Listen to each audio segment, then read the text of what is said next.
नमस्कार दोस्तों, स्वागत है आपके एजुपीडिया चैनल पर। और आज की इस वीडियो में हम सीखने वाले हैं गति का द्वितीय नियम यानी कि सेकंड लॉ ऑफ मोशन। दोस्तों वैसे तो जो गति के नियम हैं वो इतने कठिन है नहीं जितना उसे बना दिया जाता है और जितना जो है कि छात्र उसे समझने में समझते हैं। और सबसे जो उन्हें टफ लगता है वो है गति का द्वितीय नियम यानी सेकंड लॉ ऑफ मोशन। वो यही नहीं समझ पाते कि द्वितीय नियम है क्या भाई, क्योंकि डायरेक्टली कहीं आपको सेकंड लॉ ऑफ मोशन की डेफिनेशन नहीं दी है। अगर मिल जाए तो मुझे भी बता दीजिएगा, ठीक है। तो इनडायरेक्टली बहुत कुछ समझाने की कोशिश की गई है एनसीईआरटी की बुक में, लेकिन डायरेक्टली कुछ नहीं दिया गया है। लेकिन मैं आपको जो है डायरेक्टली समझाने की कोशिश करता हूँ और ये एक जो है कॉन्सेप्ट जो इसका होता है वो समझाऊंगा। और उसे अगर आपको कहीं समझ नहीं आता है तो वीडियो के नीचे कमेंट सेक्शन दिया है, वहाँ पर जाके कमेंट करें, ठीक है, ताकि कुछ भी अगर आपको समझ नहीं आ रहा है तो वो हम तक पहुँचे और हम उसके जो रिगार्डिंग कुछ भी होगा जो है कि सॉल्यूशन प्रोवाइड करवाएंगे या फिर वीडियो बनाएंगे, ठीक है। और अगर वीडियो पसंद है तो लाइक और शेयर कर लीजिएगा। ज़्यादा बोल गया, चलिए आइए शुरू करते हैं। सेकेंड लॉ ऑफ मोशन एक गति का द्वितीय नियम। तो गति का द्वितीय नियम क्या कहता है दोस्तों, देखिए बहुत से लोग मोमेंटम करने लग जाते हैं, यानी संवेग दौड़ाने लग जाते हैं। तो संवेग नहीं दौड़ाना है, पहले नियम क्या है वो समझ लेते हैं। आइए, तो गति के मैं पहले हिंदी में लिखूँगा, ठीक है। ये मेरे ख्याल से सूख गया है क्या, ये देखते हैं। ये कुछ ज़्यादा ही मोटा चला, कोई बात नहीं। गति के द्वितीय नियम के अनुसार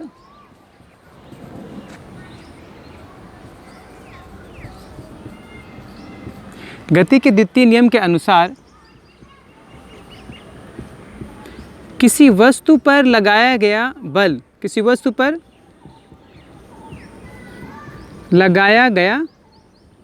बल, ठीक है। गति के द्वितीय नियम के अनुसार किसी वस्तु पर लगाया गया बल उसमें उत्पन्न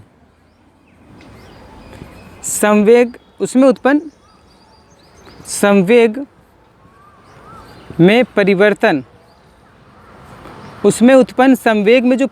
देखिए जब कभी बल लगाओगे ना आप किसी बॉडी पे तो उसमें संवेग उत्पन्न होगा, मोमेंटम प्रोड्यूस होगा, ठीक है। और उस मोमेंटम में जो चेंज होगा, ठीक है, थोड़ी गाड़ी आ रही है, शोर सुनाई देगा आपको। तो गति के द्वितीय नियम के अनुसार किसी वस्तु पर लगाया गया बल उसमें उत्पन्न संवेग में परिवर्तन की दर के अनुक्रमानुपाती होता है। ये वर्ड बहुत कंफ्यूज करता है बच्चों को, लेकिन मैं आपको अभी समझा दूंगा, टेंशन मत लीजिएगा।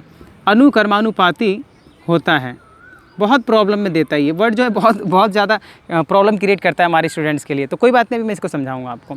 तो गति के द्वितीय नियम के अनुसार किसी वस्तु पर लगाया गया बल उसमें उत्पन्न संवेग में परिवर्तन की दर के अनुक्रमानुपाती होता है।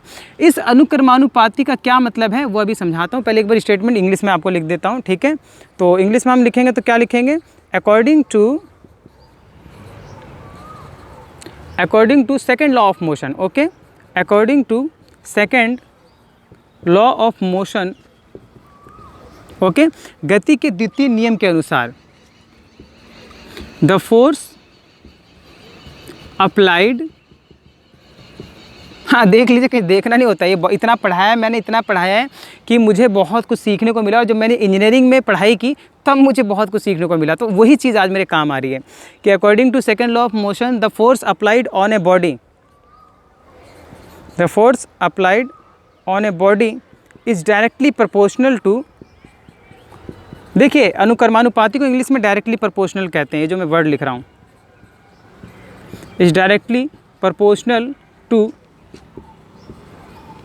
The rate of change of momentum produced in it. आप भी थोड़ा अगर अच्छी तरह पढ़ेंगे तो अपनी डेफिनेशन खुद बना सकते हैं, ठीक है ना।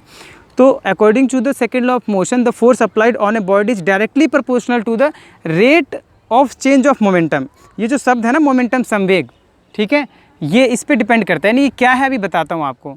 तो ये जो पहले अनुक्रमानुपाती शब्द है यानी डायरेक्टली प्रोपोर्शनल जो वर्ड है, पहले इसको समझ लेते हैं। देखिए डायरेक्टली प्रोपोर्शनल का मतलब होता है, मान लीजिए आप जो है पेट्रोल खरीद रहे हैं, ठीक है, और पेट्रोल किससे डिपेंड कर रहा है, पेट्रोल से जो जुड़ी हुई चीज़ है वो है महंगाई।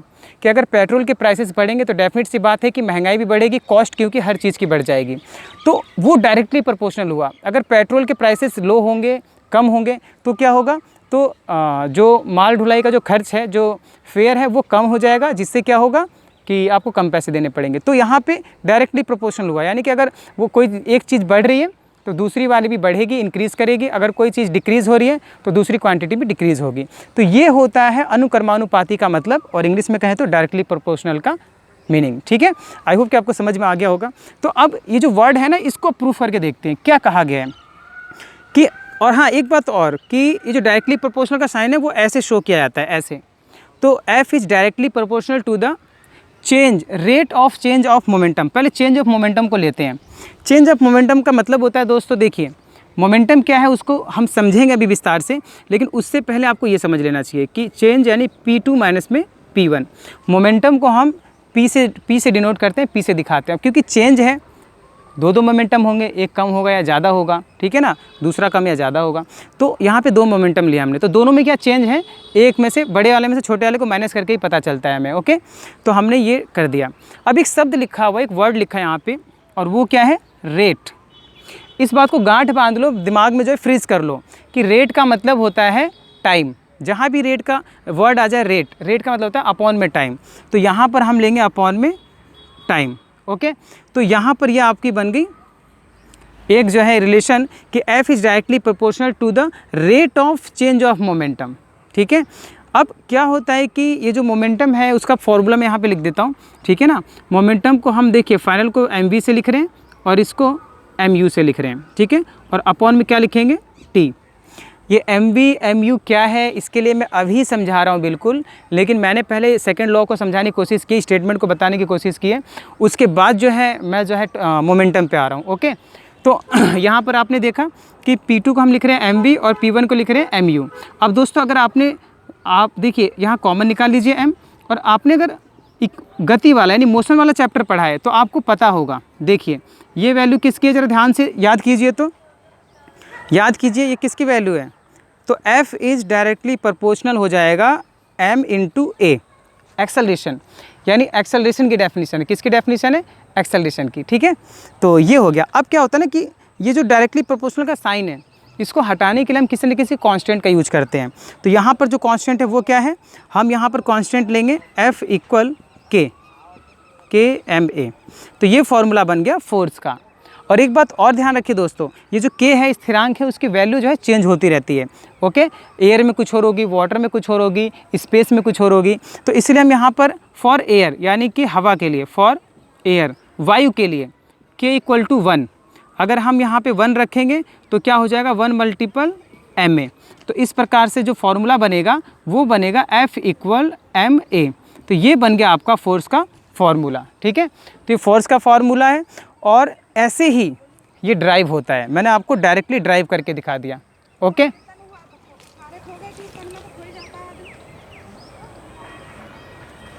तो थोड़ा डिस्टर्बेंस हो रहा था, ठीक है, तो इसलिए मैंने वीडियो पॉज कर दी थी। चलिए, तो देखिए यहाँ पर जो है F इक्वल ma हमारे पास वैल्यू आ गई है। तो ये है फोर्स का फॉर्मूला। ठीक है, और फोर्स का फॉर्मूला हमें किससे मिलता है, फोर्स का फॉर्मूला हमें मिलता है सेकंड लॉ ऑफ मोशन से। ओके, तो ये आपका हो गया सारा सेकंड लॉ ऑफ मोशन। अब जो बात आ रही थी कि ये मोमेंटम क्या है, ये संवेग क्या है, इसकी प्रॉब्लम आ रही थी, है ना। तो अब उसको समझते हैं, आइए, बिना किसी प्रॉब्लम के आप बहुत अच्छी तरह समझ जाएंगे। तो ये तो था आपका, ठीक है, सेकंड लॉ ऑफ मोशन। चलिए मोमेंटम को समझ लेते हैं, जिससे आपको ये सेकंड लॉ जो मोशन था वो क्लियर हो जाए पूरा। ठीक है ना। तो देखिए मोमेंटम क्या है, जो भी ऑब्जेक्ट होती है, ठीक है, जो भी ऑब्जेक्ट है, अपना शोर हो रहा है जिससे मुझे कंसंट्रेशन करने में प्रॉब्लम हो रही है। चलिए कोई बात नहीं, देखते हैं किसी तरह निकालते हैं टाइम। तो दोस्तों संवेग यानी मोमेंटम ये है क्या। अच्छा, आपने देखा होगा जो भी ऑब्जेक्ट है इस अर्थ पे, जो भी ऑब्जेक्ट है वो किसी न किसी पदार्थ से बनी। जो पदार्थ होगा, मैटर होगा उसमें, तो उसमें मास होगा, द्रव्यमान होगा। क्या होगा, द्रव्यमान। ठीक है, और एक बात आपको याद रखना है, अगर मान लीजिए एक कार है, वो खड़ी है, भाई भारी है ना बहुत, अगर वो कार है खड़ी है एक जगह, तो उसमें मास है, द्रव्यमान है, लेकिन क्या वो खड़ी कार कुछ नुकसान कर सकती है, नहीं कर सकती। लेकिन अगर हम उसी कार को स्पीड में चलाएं, बहुत स्पीड में लेके आ जाएं, और फिर उसको किसी के साथ टक्कर मार दें, तो क्या होगा, कुछ ना कुछ टूट जाएगा, फूट जाएगा, एक्सीडेंट हो सकता है। यानी जो इम्पैक्ट है, जो वो प्रभाव है, उसी को हम कहेंगे क्या? मोमेंटम, संवेग। यही है, याद रखिएगा इस बात को कि संवेग मोमेंटम क्या है कि वो जो स्पीड गेन की है उसने, मास ने जो द्रव्यमान ने स्पीड गेन की है, जो स्पीड बनाई है, वो जो प्रभाव डालेगा उसको हम मोमेंटम कहेंगे। ठीक है ना? तो मोमेंटम को हम डिनोट करते हैं पी से। मोमेंटम क्या है?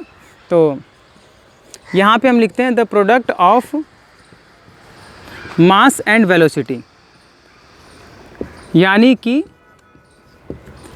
अगर मैं हिंदी में इसे लिखूँ तो क्या लिखूँगा?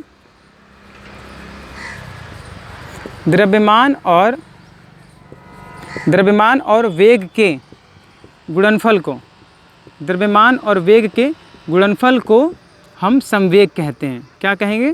संवेग कहते हैं। ठीक है, ओके। तो अब देखिए संवेग को किससे दिखाया जाता है? ठीक है, तो यहाँ पे मैं लिख देता हूँ, संवेग को P से दर्शाया जाता है। किससे दर्शाएंगे दोस्तों? P से दर्शाया जाता है। ओके, तो संवेग को हम किससे दर्शा रहे हैं? P से दर्शा रहे हैं। ठीक है, और P इक्वल हम क्या लिखेंगे? P इक्वल हम लिखेंगे mv। ये है यानी कि मास गुणे में वेलोसिटी। ठीक है, और एक बात याद रखिएगा, इसकी भी ऐसा यूनिट है। अब इसकी ऐसा यूनिट क्या होगी भाई? इसकी ऐसा यूनिट होगी, इसी से बनेगी।